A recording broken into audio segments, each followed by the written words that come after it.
How would you feel about school taking up an extra hour every day to teach basic adult stuff like washing clothes, basic cooking, paying taxes?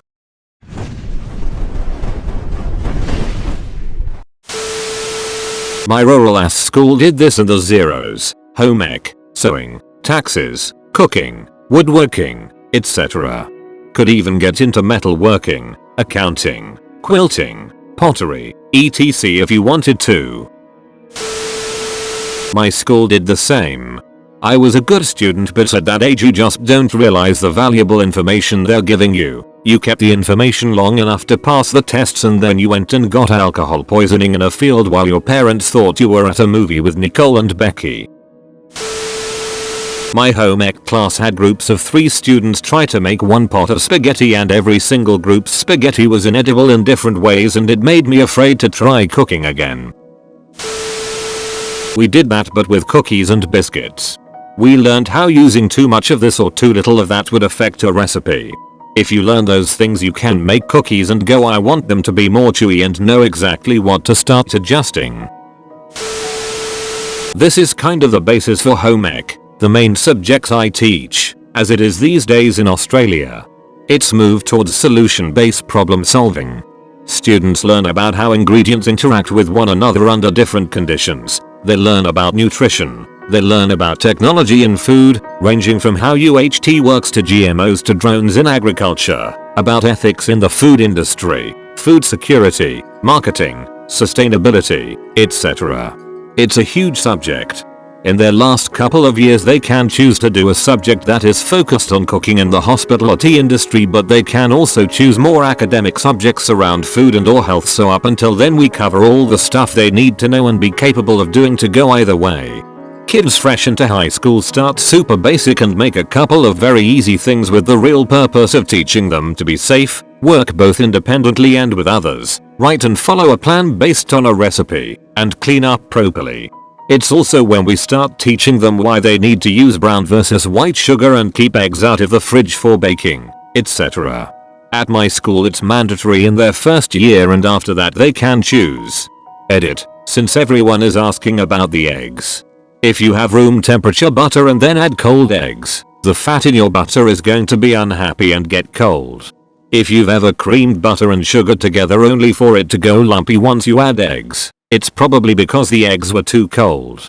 The effect this has on a cake is that it ends up denser than it should be. If it happens, trying folding some flour through the mixture but not too much.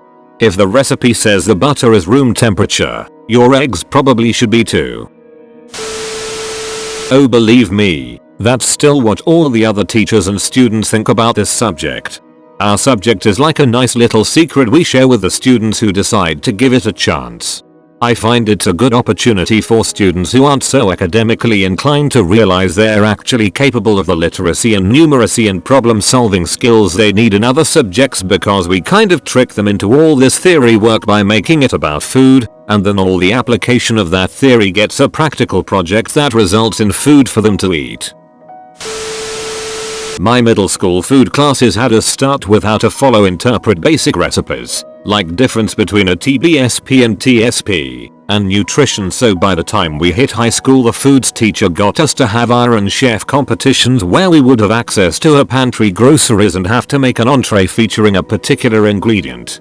Also, that teacher would hunt fish on weekends, so showed us how to butcher our own cuts from a larger piece of whole beef and how to boil fresh caught crabs on a stove outside because the smell was really awful, like low tide on steroids. I've never done the butchering or crab boil since then, but I definitely got confident enough to improvise a meal out of whatever I happened to have on hand. My school had a class like that. Most of the classmates didn't pay attention and now complain 10 years later that they never learned about taxes and credit card interest. Also, some parents were super upset about the school overstepping their boundaries by teaching basic budgeting. I can't imagine that situation has gotten any better in the last 10 years. I'm not against the class being taught, but at the end of the day you have to realize that all that stuff is easily learned once you are an adult with just a minimum amount of research. If someone isn't taking the 15 minutes it takes to learn how to wash their clothes properly or watch a YouTube video for a basic recipe as an adult when they actually need to do those things to function, No way in hell as a teen would they pay attention to a class that tried to teach them that. It's still a good idea to have the class, but it isn't some magical fix everyone seems to think it is. This. People love to parrot this idea. I promise you that for 90% of students it won't be any different from any other class, they just won't care. I used to say things like school never taught me how to write a resume or a cover letter. Then I remembered a class I totally flunked called personal learning, which taught how to do a cover letter, how to do resumes, how to apply for uni.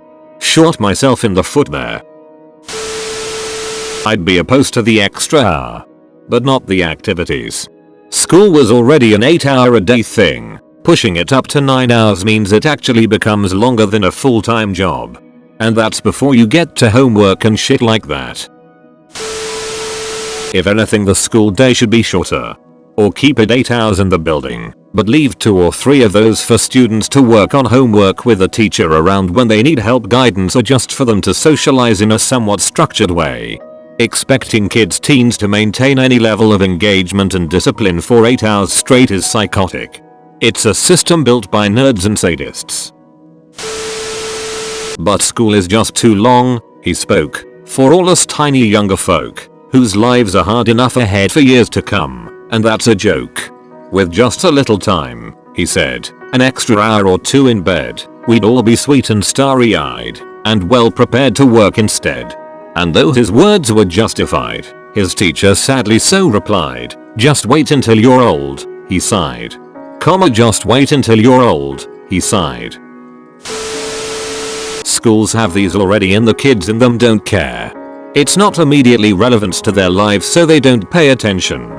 Sorta like if I were to talk to you about the do's and don'ts of denture cream.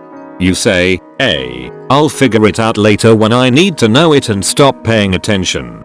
I've taught in several schools that have tried to teach social skills, kindness, meditation, financial literacy, etc. In every case, the kids did not care. It was their least favorite part of the day because it felt like a waste of time. The point of education is to teach thinking, not doing. A well-educated student can teach themselves these things. A quick Google search can teach you how to file taxes, cook, etc. But you can't Google how to do algebra 2 and expect to understand what you read without some background in the subject matter. Edit. I got upvotes. Now I'm mad with power, so I'll say this. I hear arguments like this post all the time, and I think the real issue is people not taking responsibility. I can't cook? That must be the school's fault. We need education reform. No, it's not the school's fault. It's your fault. You could literally Google a recipe in 20 seconds. Stop blaming other people for your problems. People don't realize that the point of education isn't to teach facts, but to change your brain. For example, physics and math majors earn the highest scores in the MCAT, GMAT, and LSAT. It's not because they learned those things in class, but because their curriculum emphasizes logical thinking. When students slack in schoolwork, they're not just missing out on the opportunity to know stuff, they're missing out on the opportunity to be smarter. These are things that can be learned independently by simply doing them. Taxes are damn near idiot proof in most cases because they are designed to be. Washing clothes, follow the instruction manual.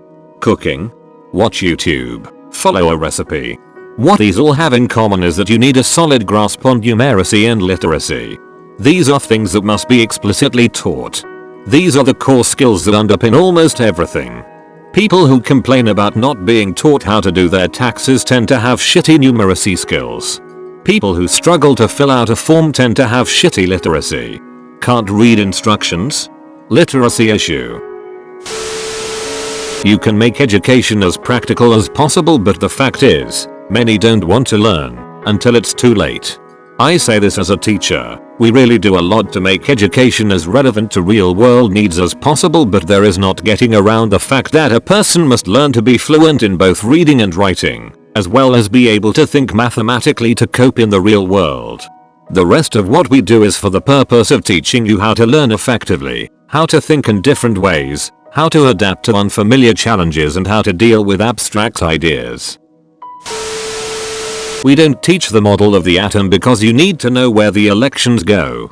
We teach you so that you can learn how to grasp concepts that are not directly observable, make logical conclusions from them and apply abstract ideas to real-world phenomena.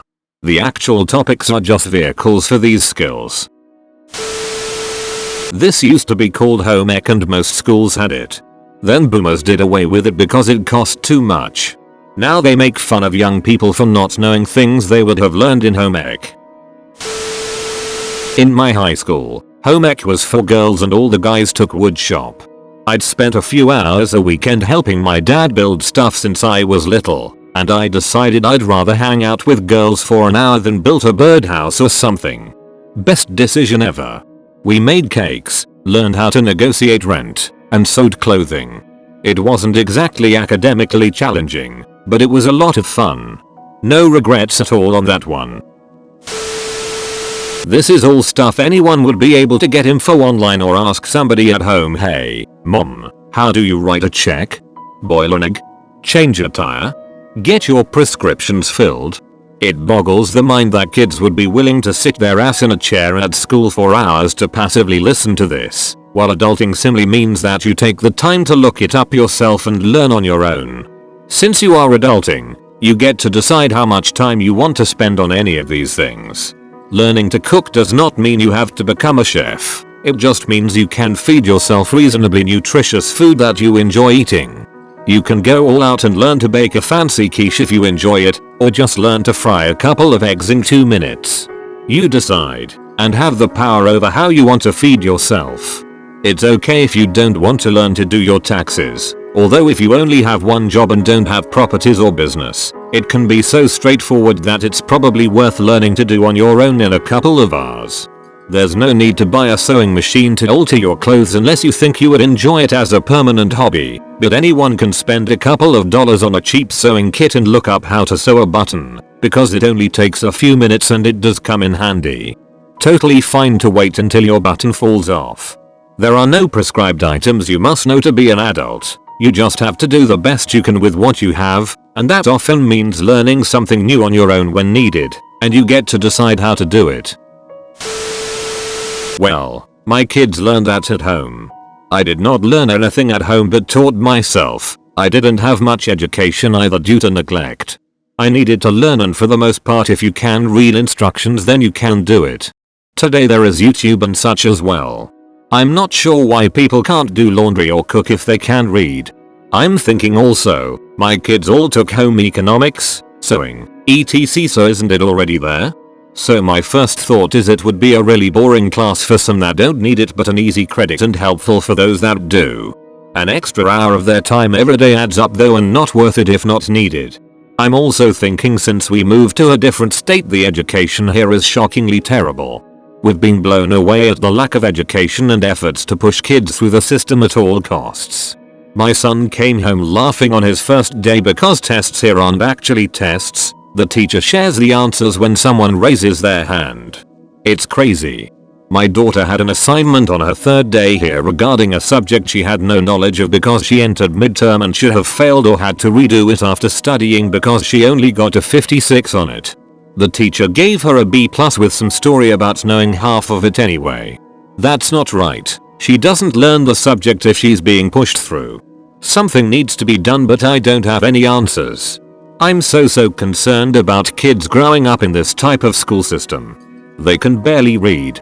Maybe that's half the problem right there. Thanks for watching, and don't forget to like and subscribe.